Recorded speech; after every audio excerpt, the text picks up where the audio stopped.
مکان ایک ہو. اچھا اگر دونوں کے مکان میں مختلف ہو جائیں تو پھر اقتدا نہیں ہو سکتی. اب امام کھڑا ہے خانہ کعبہ کے اندر، درمیان میں پھر راستہ آ رہا ہے جہاں گاڑیاں بھی چلتی ہیں، بالکل لوگ بھی گزرتے ہیں، اور پھر پیچھے شاپنگ پلازا کے اندر کوئی اقتدا کر رہا ہے، تو ہمارے فقہ حنفی کے مطابق اس کی اقتدا وہاں سے درست نہیں ہے. اس کو وہاں سے اتر کر امام کے ساتھ متصل ملنا پڑے گا. ہاں اگر صفیں تمام بنی ہوئی ہیں پوری متصل، کہ راستے میں بھی جو ہے وہ صفیں بن گئی اور بالکل وہ پلازا کے ساتھ ساری صفیں جیسے نہیں جمعے کے مصطفی اندر، پلازا کے ساتھ تو نہیں ہوتی ہیں، باقاعدہ وہاں پر ٹریفک گزر رہا ہے نہیں جمعے وہ کے دن جی ہاں جیسے رش ہوتا ہے حج کے ایام میں، تو وہاں پوری صفیں بندھی ہوئی ہوتی ہیں. حتیٰ کہ وہ اندر شاپنگ پلازا جو ہوتے ہیں وہاں پر بھی ساری صفیں بندھی ہوئی ہوتی ہیں، دور دور تک گلیوں کے اندر صفیں بندھی ہوئی ہوتی ہیں. وہاں کوئی وہ تو ایک ٹریفک کا کنٹینیوس پروسیس اس وقت ہوتا ہے. تصور بھی نہیں ہوتا کہ وہاں سے کوئی گاڑی گزر سکے. جی جی تو اگر صفیں متصل ہیں تو پھر وہ مکان ایک ہو رہا ہے. ورنہ اگر درمیان میں اتنا راستہ آ جائے کہ جس کے اوپر ایک بیل گاڑی گزر سکے تو پھر مکان مختلف ہو جاتا ہے. اور پھر ایسی صورت میں یہ صرف مکے کے لیے نہیں ہے، یہ ہر جگہ کے لیے ہے. چاہے پاکستان کی کوئی ایسی بڑی مسجد ہو، اس کے ساتھ کوئی مکان ہے، تو وہاں پر جیسے فیصل مسجد ہے، اس کے ساتھ جناب درمیان میں روڈ ہے اور اس کے پیچھے باغ وغیرہ بنے ہیں، وہاں کوئی اقتدا کرنا چاہے تو وہ وہاں پر بھی نہیں کر سکتا. ہاں اگر صفیں متصل بنی ہے تو پھر وہ وہاں پر اقتدا ہو سکتی ہے. ٹھیک، ایک کالر کو پروگرام میں شامل کرتے ہیں. ہلو السلام علیکم. وعلیکم السلام ورحمۃ اللہ وبرکاتہ. جی کون اور کہاں سے بات کر رہے ہیں؟ میں سر محمد رزاق فرام لاہور سے بات کر رہا ہوں. جی فرمائیے رزاق صاحب. سر مفتی صاحب سے پوچھیے گا کہ جو نماز اثر میں امام صاحب پہلے تلاوت کر سورہ فاتحہ پڑھتے ہیں، اس کے بعد تلاوت فرماتے ہیں کوئی کسی بھی سورت کی، اس کے بعد جو باقی 2 رکعتیں ہیں اس میں جو پیچھے مقتدی ہیں وہ کیا سورہ فاتحہ پڑھیں گے یا نہیں؟ عصر کی نماز کی بات کر رہے ہیں آپ؟ عصر کی نماز کے بعد یہی نماز مطلب ہوتی ہے نا جس میں مطلب امام صاحب اونچی تلاوت نہیں کرتے، جی ہاں یا بالکل. ظہر کی ہوتی ہے؟ یہ خالی رکعتوں کی بات کر رہے بات سنیے گا میرا سوال ابھی مکمل نہیں ہوا سر. جی ہیں. جی جی بالکل. سمجھ میں آ گیا. نماز جمعہ کے بعد جو 4 رکعتیں ہیں موقدہ، وہ پڑھنی چاہیے یا نہ پڑھنے کے ساتھ، مطلب نہ پڑھے تو یہ کام چل جاتا ہے کہ وہ پڑھنا ضروری ہے؟ ٹھیک کئی ہے لوگ اٹھ جاتے ہیں نماز مطلب 2 فرض پڑھنے کے بعد، ٹھیک ہے. تو اس کے بارے میں روشنی فرمائیے گا مہربانی کر کے. بہت شکریہ رزاق صاحب لاہور سے کال کرنے کا. مصطفی روزے کی حالت میں برش کیا جا سکتا ہے ٹوتھ برش؟ برش تو کیا جا سکتا ہے اگر اس میں وہ کریم نہ لگائی جائے، پیسٹ نہ لگایا جائے تو ایسا ہی ہے نا.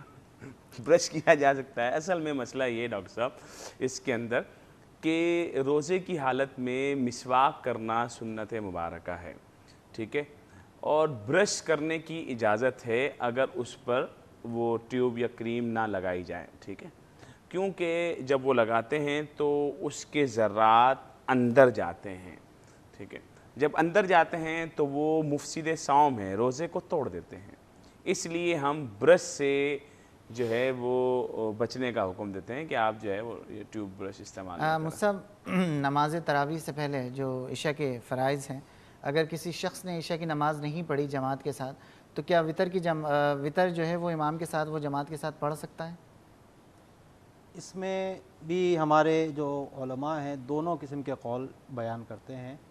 جو امام اہل سنت امام احمد رضا خان علیہ رحمۃ الرحمن ہیں، ان کے نزدیک اگر ایسا شخص جس نے امام کے ساتھ فرض ادا نہیں کیے تو اس کے لیے حکم یہ ہے کہ وہ وطر بھی امام کے پیچھے نہ پڑھے بلکہ اپنے تنہا پڑھے.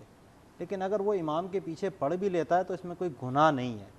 افضلیت کی بات ہے کہ اس کے لیے افضل یہ ہے کہ جب اس نے فرض امام کے پیچھے نہیں پڑھے تو وطر کی جماعت بھی فرض کے تابع تھی، تو اس لیے اب وہ بھی وطر اس کو چاہیے کہ الگ سے پڑھ لے. لیکن بعض علماء جو ہیں وہ اس حوالے سے دوسری رائے رکھتے ہیں کہ وطر کی جو ہے وہ ایک علیحدہ سے نماز ہے پوری، تو اس لیے اگر فرض کی جماعت اس نے امام کے ساتھ نہ بھی پڑھی ہو تو بھی جو ہے وہ وطر جماعت کے ساتھ پڑھ سکتا ہے. تو احتیاط تو اسی میں ہے جو اعلیٰ حضرت نے فرما دیا کہ اس کو چاہیے کہ جب اس نے فرض جو ہے وہ امام کے ساتھ نہیں پڑھے ہیں تو وطر بھی وہ امام کے ساتھ ادا نہ کرے. اور عموماً ہمارے جو عوام ہے اس کا عمل بھی اسی قول کے اوپر اچھا ہے. مصطفی اگر اسی رمضان کی اگر بات کی جائے تو کیونکہ جو چاند کی اناؤنسمنٹ تھی وہ تھوڑی سی لیٹ ہوئی تاخیر اور جو ہے جس کی وجہ سے اکثر مساجد میں لوگ جو ہے وہ وطر پڑھ چکے تھے، تو اس کے لیے کیا حکم ہے کہ کیا وہ وطر ان کو پھر تراویح کے بعد ضرورت نہیں ہے پڑھنے کی یا دوبارہ سے اس کی نماز ہوگی؟ کیا کہیں گے آپ اس کے بعد؟ اگر انہوں نے وطر پڑھ لیے تھے تو اب تراویح کے بعد ان کو دوبارہ وطر نہیں پڑھنے ہیں، اچھا، کیونکہ وطر کی ایک ہی مرتبہ نماز ہے، کسی بھی نماز کی تکرار نہیں ہے، وطر ایک علیحدہ سے نماز ہے۔ اس میں بہتر یہ تھا کہ تراویحوں کے بعد وطر ہو، لیکن اگر کوئی شخص تراویح سے پہلے بھی وطر پڑھ لیتا ہے تو اس میں بھی کوئی کیونکہ حرج لوگ نہیں ہے، کوئی منتظر گناہ تھے، نہیں ہے۔ کافی دیر گزر چکی تھی، اس میں کوئی حرج بھی نہیں ہے، ویسے بھی کوئی اگر کسی کی عادت ہے کہ وہ تراویح سے پہلے وطر پڑھ لیتا ہے تو اس میں بھی کوئی گناہ نہیں ہے، کوئی حرج کی بات نہیں ہے۔ ٹھیک ہے۔ کالر نے ہم سے پوچھا کہ روزے کی حالت میں نیزل ڈراپ جو ہیں، کیونکہ ان کے ساتھ پرابلم یہ ہے کہ ان کے غالباً کوئی ماس وغیرہ یا تو ناک کا بڑا ہوا ہے جس کی وجہ سے سانس رکنا شروع ہو جاتی ہے اور بغیر ڈراپس کے ان کو جو ہے وہ گزارا مشکل ہے ان کا، تو ایسی صورت میں کیا کہیں گے مصطفیٰ؟ دو ہی صورتیں ہیں، یا تو یہ مریض ہیں جی یا ہاں، مریض نہیں ہیں، ہیں۔ مریض اگر یہ مریض ہیں تو ان کو تو اجازت ہے روزہ چھوڑنے کی، ٹھیک ہے، کیونکہ ایسی صورت میں۔ بغیر سرجری کے پھر یہ ہو نہیں سکتا۔ مگر یہ ہے کہ ایسے جو مریض ہوتے ہیں وہ روزہ رکھ سکتے ہیں۔ یہ کہتے ہیں کہ جب ایک خاص کنڈیشن آ جاتی ہے کہ ان کا ناک بند ہو جاتا ہے تو اس وقت یہ ڈراپ ڈالتے ہیں۔ ڈراپ جب بھی ڈالیں روزے کو توڑ دیں گے، کیونکہ یہاں سے جو ڈراپ جاتے ہیں وہ پھر اس کا حلق میں اور پھر معدے میں، تو یہ تو مفسد صوم ہے۔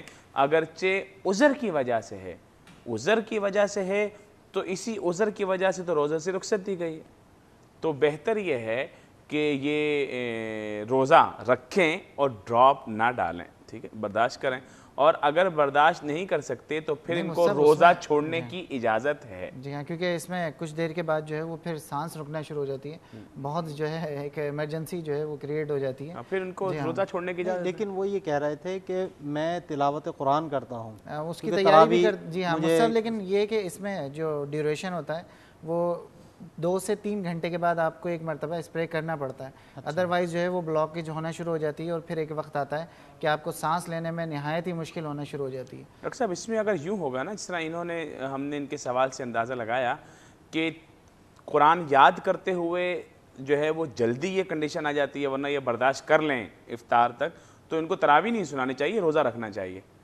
کیونکہ تراویح سنانا جو ہے نا وہ فرض نہیں ہے، روزہ رکھنا فرض ہے۔ تو اس لیے یہ جو، یا پھر یہ ہے کہ یاد جو ہے مغرب سے لے کر مطلب تراویح کے بعد سے شروع ہو جائیں اور پھر سحری تک یاد کر لیا کریں اور اس میں نہ پڑھا کریں تاکہ یہ روزہ رکھ سکیں۔ حفاظ جو ہے ان کے ساتھ کیا ہوتا ہے وہ میں بہتر جانتا ہوں۔ ماشاءاللہ۔ ناظرین پروگرام میں وقت ہوا ہے ایک بریک کا، انشاءاللہ العزیز ہم بہت جلد آپ کے ساتھ واپس آ رہے ہیں۔